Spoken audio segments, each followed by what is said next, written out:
আসসালামু আলাইকুম নমস্কাৰ সম্মানীয় দৰ্শক মণ্ডলী আজি আলোচনা কৰিম বায়নাপত্ৰ বা এডভান্স এগ্ৰিমেণ্ট লিখাৰ পদ্ধতি অৰ্থাৎ সম্পত্তি বা মাটি বাৰী কিনাৰ ক্ষেত্ৰত এডভান্স টকা যে দিয়া হয় তাৰ বাবে এখন বায়নাপত্ৰ বা এডভান্স এগ্ৰিমেণ্ট লিখে তো সেই বায়নাপত্ৰ বা এডভান্স এগ্ৰিমেণ্ট কেনেকৈ লিখা হয় ইয়াৰ বিষয়ে আজি আলোচনা কৰিম।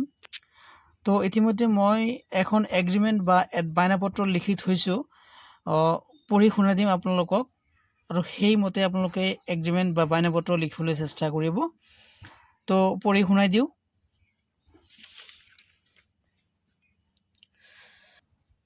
প্ৰথমে লিখিছোঁ বেচোতা শ্ৰী হাহিৰাম বড়ো, পিতা খুশিৰাম বড়ো, গাঁও চুতীয়াপাৰা, পুং বা পোষ্ট অফিচ খেচৰাপাৰা, জিলা কোকৰাঝাৰ। তাৰপিছত লিখিছোঁ কিনুতা শ্ৰী পুষ্পৰাম মুছাহাৰী, পিতা ফুলৰি মুছাহাৰী, গাঁও লাইপুলি, পু ও লাইলাংপাৰা, জিলা কোকৰাঝাৰ। তাৰপিছত আপোনালোকে লিখিব লাগিব, আজি ইংৰাজী তাৰিখটো মই ইয়াত দি দিছোঁ, আপোনালোকে যিটো তাৰিখত এগ্ৰিমেণ্ট কৰিব সেই তাৰিখটো আপোনালোকে দি দিব।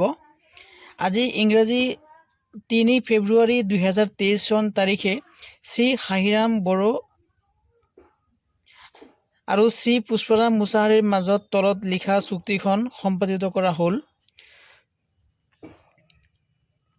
চুক্তিৰ চৰ্তাৱলী নম্বৰ 1। এই চুক্তিৰ চৰ্তমতে প্ৰথম পক্ষই তেওঁৰ ঘৰবন্দী মৌজাৰ ফুলবাৰী গাঁৱৰ দ্বিতীয় পক্ষৰ ওচৰত বেচিবলৈ সন্মত হয়। 2 নম্বৰ, উক্ত মাটিৰ মূল্য বিঘাত 8 লাখ টকাকৈ মুঠ 24 লাখ টকা। 3 নং চুক্তি,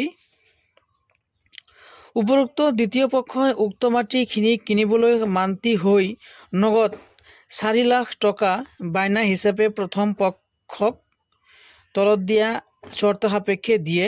4 নম্বৰ, আজিৰ পৰা 30 দিনৰ ভিতৰত উক্ত মাটি খালী কৰি, ইয়াত কৰি লিখা নাই,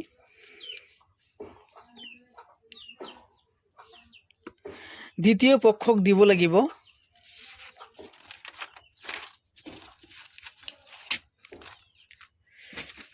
তাৰপিছত আছে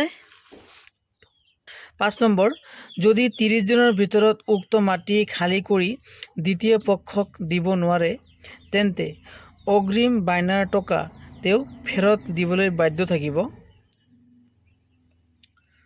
6 নম্বৰ, উক্ত মাটি সম্বন্ধীয় যাৱতীয় দলিল পত্ৰ মাটি হস্তান্তৰ কৰাৰ সময়ত প্ৰথম পক্ষই দ্বিতীয় পক্ষক দিবলৈ বাধ্য থাকিব। 7 নম্বৰ, আজিৰ পৰা 30 দিনৰ ভিতৰত যথাৰীতিমতে মাটি ৰেজিষ্ট্ৰি কৰি দিবলৈ প্ৰথম পক্ষই দ্বিতীয় পক্ষৰ ওচৰত বাধ্য। দ্বিতীয় পক্ষই বায়না পত্ৰৰ টকা বাদ দি মাটিৰ বিক্ৰী মূল্য দলিল ৰেজিষ্ট্ৰি কৰাৰ সময়ত ৰেজিষ্ট্ৰাৰৰ সন্মুখত প্ৰথম পক্ষক দিব লাগিব। 8 নম্বৰ চুক্তি, যদি নিৰ্দিষ্ট দিনৰ সময়ত দ্বিতীয় পক্ষই প্ৰথম পক্ষক মাটিৰ সম্পূৰ্ণ মূল্য দিব নোৱাৰে তেন্তে তেওঁৰ প্ৰদত্ত বায়নাৰ টকা জব্দ হ'ব আৰু প্ৰথম পক্ষই সেই টকা, ইয়াত মই খালী ঠাই ৰাখি দিছোঁ, এইটো আপোনালোকে আপোনালোকৰ চুক্তিমতে ব্যৱহাৰ কৰিব। তাৰপিছত লিখিব প্ৰথম পক্ষ শ্ৰী হাহিৰাম বড়ো, প্ৰথম পক্ষ ইয়াত লিখি দিছোঁ, তাৰিখ দি দিছোঁ 3 তাৰিখ 2 মাহ 2023, আৰু দ্বিতীয় পক্ষ আছে শ্ৰী পুষ্পৰাম মুছাহাৰী, ইয়াত লিখি দিছোঁ তলত দ্বিতীয় পক্ষ, তাৰিখো ইয়াত লিখি দিছোঁ। তাৰপিছত লিখি দিব সাক্ষীৰ চহী, সাক্ষীৰ চহীৰ পিছত লিখি দিব মাটিৰ তফচিল অৰ্থাৎ মাটিৰ বিৱৰণ লিখি দিব, মাটিৰ সম্পূৰ্ণ বিৱৰণ লিখিব অৰ্থাৎ মাটিৰ প্ৰকাৰ, পৰিমাণ, সীমা ইত্যাদি, অৰ্থাৎ মাটিৰ 4 সীমা লিখি দিব আৰু মাটিখিনি তাক ধুনীয়াকৈ চমজাই দিব আৰু ইয়াত স্বাক্ষৰ বা চহী কৰি দিব শ্ৰী হাহিৰাম বড়ো আৰু দ্বিতীয় পক্ষই চহী কৰি দিব পুষ্পৰাম বড়ো বা পুষ্পৰাম মুছাহাৰী। তো আজিলৈ ইমানেই। যদি ভিডিঅ'টো ভাল লাগে অনুগ্ৰহ কৰি মোৰ চেনেলখন ছাবস্ক্ৰাইব কৰি দিব, লাইক শ্বেয়াৰ কৰি দিব আৰু মোক ছাপোৰ্ট কৰিব বুলি আশা ৰাখি আজিলৈ ভিডিঅ' ইমানতে সামৰণি মাৰিছোঁ। ধন্যবাদ।